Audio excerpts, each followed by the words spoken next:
E Simone, você comentou rapidamente que houve uma mudança nesse processo de alfabetização, e eu estou imaginando que o nosso público, os pais que estão nos ouvindo, estão querendo entender, pô, mas era então de um jeito e agora o meu filho está aprendendo de outra forma? Será que eu aprendi de um jeito e o meu filho está aprendendo de forma diferente? Como é que foi isso? Houve uma mudança de metodologia, Mari? Exatamente. Houve uma mudança de perspectiva, primeiro. A gente tinha um ensino mais sistemático, ainda que não fosse um ensino ideal, que também era um pouco contra a nossa, que hoje a gente sabe, a neurobiologia da leitura e da escrita, mas o que a gente tinha eram as cartilhas. Então a gente tinha as cartilhas, a repetição, a consolidação. A gente tinha, por exemplo, no aprendeu, vamos reter esse aluno, vamos esperar para dar mais tempo para ele aprender. Então, o famoso bombar. O aluno bombava quando ele não conseguia passar. Quando ele não conseguia, ele tinha mais tempo para repetir, consolidar. Então, ficava-se nisso que era a aprendizagem silábica, né? As cartilhas utilizavam muito isso. Acho que muitos de nós fomos alfabetizados, assim, sem entregar a idade, mas fomos alfabetizados por um método silábico, repetição, B com A, Bá. E a gente tinha, eu costumo dizer assim, a gente tinha os cadernos encapados, né? E por que a gente tinha aquilo? Porque a gente passava um ano inteiro trabalhando e aprendendo com aquele caderno. Então, ele tinha que durar o ano inteiro.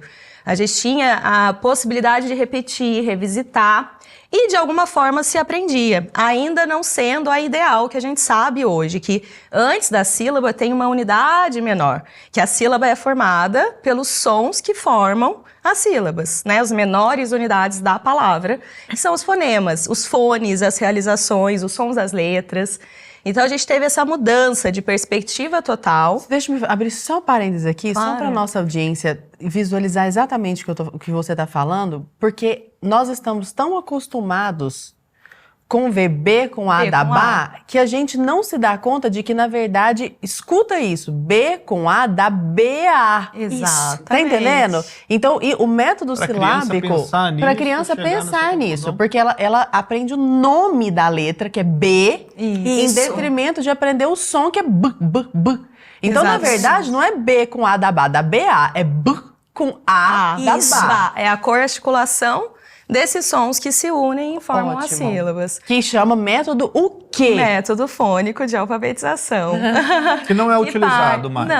Não é utilizado. O método fônico, ele parte dessas menores unidades para as maiores. E a gente trocou essa perspectiva, né? Tanto o silábico também partia da menor unidade da sílaba, ainda que sobrecarregasse a memória visual para a repetição de sílabas. O que eles começaram a perceber? Não no Brasil, tá? Porque o Brasil fez errado, mas ao longo dos estudos sobre a leitura, a ciência da leitura, começou a estudar por que as crianças com dislexia não aprendiam a ler. Isso. E aí eles foram percebendo que essa repetição de nome de letra não iria funcionar, porque tem um déficit, na maioria dos casos, de processamento fonológico. Então, a criança não consegue. Se para uma pessoa com neurodesenvolvimento típico já é difícil perceber o B com A, que não forma BA, é BA, para uma pessoa com dislexia, com esse déficit no processamento fonológico, é ainda mais difícil. Então, eles começaram a perceber que a gente tem que ensinar isso de maneira explícita. Mas isso foi combatido no Brasil, isso não é feito, é combatido até hoje. Ferrenhamente. Hoje a gente já sabe que o método fônico é o único adequado para alfabetizar a todos, não somente crianças com dislexia, mas crianças com TDAH, TEA, deficiência intelectual. Então não se fala em métodos. Existe um método que funciona. Funciona. Acabou. É que dentro de um método a gente tem esse passo a passo e a gente tem outras habilidades que preparam para que esse método funcione, que são as habilidades preditoras que vão preparar para a alfabetização. Exatamente. Então, mas a gente não reduz a método, mas o método é importante. A gente não pode deixar de falar da importância do método, porque a gente vê muitas pessoas falarem, não, isso é tema, é acessório, né? Isso não é o fundamental. É fundamental. É fundamental. Alfabetiza de qualquer jeito, está exposto ao ambiente letrado. Qualquer método aprende funciona. a ler lendo. Qualquer método funciona, um pouquinho de cada coisa. Eu costumo dizer que é salada mista. Essas isso ideias são mitos. Mitos. Por quê? Não estão coerentes com a forma que nós processamos a leitura no nosso cérebro. tem uma forma mais fácil, tem uma forma acessível a todas. Tem uma forma que está coerente com a forma com a qual o nosso cérebro aprende a ler. E eu costumo dizer que é o seguinte, eu aprendi isso com um professor, que quando a gente ensina contra a biologia do nosso cérebro, a gente está trabalhando contra o cérebro, contra o que é humano, a forma que a gente aprende. Exatamente. Essa será a melhor forma? Eu fico me perguntando aqui, a gente aprendeu com um método silábico, eu imagino, né? Porque eu lembro... da junção das letras e tal, exato. O fônico já tinha decaído já. Sim. E hoje nem é mais o silábico. Eu lembro de aprender de forma mais lógica, assim, de repetição. Se esse era o método mais eficiente para ensinar uma criança a ler no ano letivo, por que trocaram então? Então, bem ou mal, se alfabetizava no Brasil com o método silábico. Ainda que não alcançassem a todos. Ainda que não alcançasse a todos, mas o número, as crianças aprendiam a ler.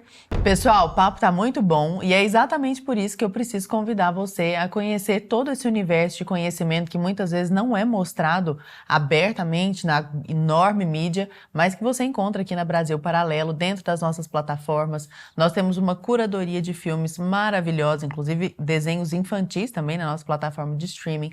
Temos mais de 90 cursos que falam de assuntos como este, assuntos que vão fazer com que você abra seus olhos para aquilo que talvez não esteja enxergando no dia a dia. Temos o Teller, que é o nosso aplicativo de audiolivros, com uma seção infantil, que é o Clubinho Literário, muitos livros de filosofia, de teologia, que vão realmente fazer você ter uma leitura mais acurada da realidade. O conteúdo da Brasil Paralelo é esse nível aqui que vocês estão vendo. Então, vou deixar aqui na tela o QR Code e o link aqui na descrição para que você conheça o conteúdo da Brasil Paralelo mais a fundo. Sim. Porque além de alfabetizar melhor, né, porque alfabetizava, o próprio ensino dito tradicional, ele tinha a intuição correta de que você tem que partir de aprendizagens mais simples em direção às mais complexas e de que para a criança aprender um conteúdo, ela tem que ter uma bagagem de conhecimento prévio que sustente aquela nova aprendizagem, a complexidade da nova aprendizagem.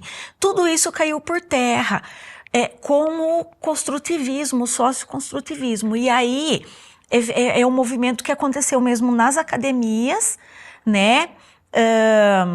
De interpretação aí da obra, né? Acho que dos primeiros psicólogos do desenvolvimento, o Piaget, o Vygotsky, né? Eles escreveram, eles foram geniais à época deles, né? Porém, eles tiveram apenas intuições superficiais sobre como se dá o desenvolvimento cognitivo da criança. Por quê? Porque eles não tinham nem ferramentas de pesquisa, não tinham técnicas, né, de investigar mesmo a fundo a cognição da criança, e mesmo que eles detectassem determinado comportamento, eles não tinham como saber como a criança chegou àquilo, ou quais os processos. E hoje a ciência cognitiva avançou assim de uma tal maneira que a gente tem pesquisas assim com técnicas incríveis, super criativas para investigar a cognição de bebês, assim. Então, muitas das premissas, das ideias do Piaget, do Vygotsky, elas já foram refutadas, porque a gente sabe, o conhecimento sobre como o cérebro funciona, ele é imenso. E o volume de trabalhos que é produzido assim semanalmente no mundo, né? Quem segue as plataformas é assombroso, né? Assim, dentro das ciências cognitivas, que engloba um monte de áreas, né? E o que acontece é que a educação, ela parou ali em 1930, depois mais 1960.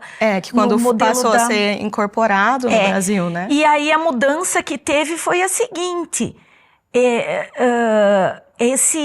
essa visão, né, socioconstrutivista, ela se baseia em alguns pilares, que a criança aprende desde que inserida num ambiente que tenha os estímulos adequados. Então, a escola, o ensino, o trabalho do professor deixou de ser ensinar, transmitir conhecimentos prontos, passou a ser um crime. Exato. Instrução e uma coisa importante, que não só deixou de ser um crime, mas deixou de ser o seguinte: quando a criança não aprende, a orientação é: você não proporcionou um ambiente suficiente para que ela aprendesse. Aprender sozinha. Então isso, continua estimulando a prática. Uma hora vai, uma hora aprende. Porque cada um tem o seu tempo. Contextualize mais. Então o professor fica no meio dessa ideia e ninguém fala para ele: não, você tem que ensinar isso, isso, isso. Porque é tão importante responder como a gente aprende a ordem que a gente aprende. Exatamente. Qual ordem a gente aprende. A metodologia. E o que a gente aprende. Isso. Né? Não basta então, saber. Veja só, no caso da alfabetização, nem o beabá mais se podia ensinar. Então, você tem que criar contextos de práticas sociodiscursivas e a criança tem que fazer todas as inferências sobre como funciona o código escrito a partir desse contexto. E a partir da escrita, né, Simone? E a partir da escrita, a criança também começa a escrever. Antibiológico. Gente, é um negócio assim tão assombroso. Não, na prática isso significa então o quê? Assim, como que é a atividade? Escreve do seu jeitinho. Escreve do seu jeitinho e a criança vai aprender por osmose. É só ela ver um monte de palavras que ela fica esperando criança... ela levantar as hipóteses, tudo. E aí ela vai avançando, né? Só que ela chega no 9º ano escrevendo daquele jeito, com aquelas aberrações, assim. Mas ela não pode ser corrigida? Por exemplo, a criança escreveu problema. Não pode chegar ao professor: olha, você está errado, não se escreve problema, é problema. Já estou eu falando errado aqui. Mas o professor não pode corrigir. Não. É um erro construtivo. Isso é um tipo de opressão. Uma hora, na verdade, se chega você olhar os trabalhos acadêmicos de alfabetização da área da educação, da pedagogia, você vai ver infinitos trabalhos analisando os erros da criança. Sem corrigir. Então fica aquela verborragia, aquela falação: olha que a criança tentou escrever isso, ela tentou. Mas eu vejo uma coisa. E não pode ensinar. Mas eu vejo um detalhe interessante, porque eu tenho muitas alunas, né, no Brasil inteiro, e eu tenho contato com as minhas alunas. Então, eu vejo que a professora que está lá na ponta, elas tentam corrigir. Elas tentam. Só que vem a formação pedagógica, aquela jornada pedagógica de início de ano, reciclagem e tal. Isso, supervisores, exato, das secretarias. Obrigada, Lá. De nada, cafezinho. Aqui, ó, parênteses aqui, ó, cafezinho legal da Brasil Paralelo. Muito obrigada. Depois comenta aí se você tem interesse. Achei chique esse café e aproveito para perguntar, se alguém quiser que a Brasil Paralelo faça café e chegue café na sua casa, comenta aí se você gostaria de ter um café da Brasil Paralelo na sua casa. Estamos começando aqui, ó, mostrar aqui, ó, pro nosso público. Achei chique. Você teria na sua casa um café da BP? Comenta aí. Mas continue, Mari. Supervisão. Eu vejo que nessas diretrizes que vêm de cima, essa é a orientação. Só que as professoras, elas deparam com isso, elas tentam corrigir. Mas elas não têm os meios também. Elas não sabem. Elas têm uma intuição de que, peraí, isso aqui não tá funcionando. Não tá tão certo. Não tá funcionando. Porque se eu deixo no erro, essa criança não avança. Então, como que eu vou combater isso? Como que eu combato essas ideias? E aí, a questão também, o que prejudica muito é que não basta só ter o feedback do erro, você apontar o erro. Exato. A criança tem que ter o ensino explícito, o ensino tem que ter uma estrutura, uma ordem lógica e tem que ter uma prática. Para os aspectos da linguagem serem realmente compreendidos, sabe? Adquiridos e compreendidos, isso não tem. Então, eu até comento com os professores que trabalham comigo, né? Às vezes eles falam: meu Deus, olha o que esse aluno escreveu, como que ele escreve essa palavra desse jeito? E eu comento, eu falo: olha, isso não é erro ortográfico. E até muitos falam: mas como assim? Né? Você é professora de língua portuguesa e está dizendo que esse erro não é ortográfico? Eu falo: não. Erro ortográfico é quando a pessoa tem a mínima noção de como a ortografia do idioma dela codifica aí visualmente a estrutura da linguagem. né? Ela teve noções. E ela tá com uma dúvida aí em ortografia, numa ortografia irregular, ela tem uma dúvida ali. Troca um SS por um cedilha, um negócio aqui assim. Né, é assim. Agora, as crianças escrevem aberrações. Eu não sei se as professoras... Sim. E é são quase impressionante. invenções ortográficas. Mas exatamente. Essa letra nem existiria. São invenções. Invenções. E às vezes não é comum você pegar alunos mais velhos, né, até 9º ano, que escrevem o nome da letra, às vezes K, cabelo, a letra K. Eles escrevem K, cavalo, porque eles estão K. tentando mapear. Eles estão tentando eles não mapear aqui a escrita. escrita. Agora, sabe o que me deixa... É incrível, não é? Que me Inacreditável deixa, assim, isso. Assustada. E eu acho que as professoras devem se sentir muito impotentes. É o seguinte, elas que estão lá na ponta estão vendo que não funcionam e tentam do jeito dela consertar. Mas nos cursos de reciclagem, vem um filho de Deus que não está no chão de fábrica, que não dá aula todo dia, que está lá nas cátedras, lá um especialista, ideólogo que não ensina no dia a dia, e ele chega e fala assim, você não pode corrigir porque esse não é o jeito certo de dar aula. Isso. Você não está proporcionando experiências significativas. Isso, você está tolhendo, você está até prejudicando o desenvolvimento cognitivo da sua criança. E aí entra nessa história. Pessoal, antes da gente continuar com esse papo aqui, que eu sei que vocês estão gostando, se estiver gostando, deixa o like, isso ajuda a gente levar esse programa para frente, tá bom? Mas pausa rápida para avisar que nós temos o plano mensal da Brasil Paralelo. O QR Code está aparecendo na tela, o link da descrição, a gente já explicou um pouquinho da curadoria, nossa, não é, Lara? O que tem dentro da plataforma, isso aqui é só a pontinha do iceberg. Então, vem pro lado de cada mesa, assina Brasil Paralelo, esteja com a gente lá no streaming da BP.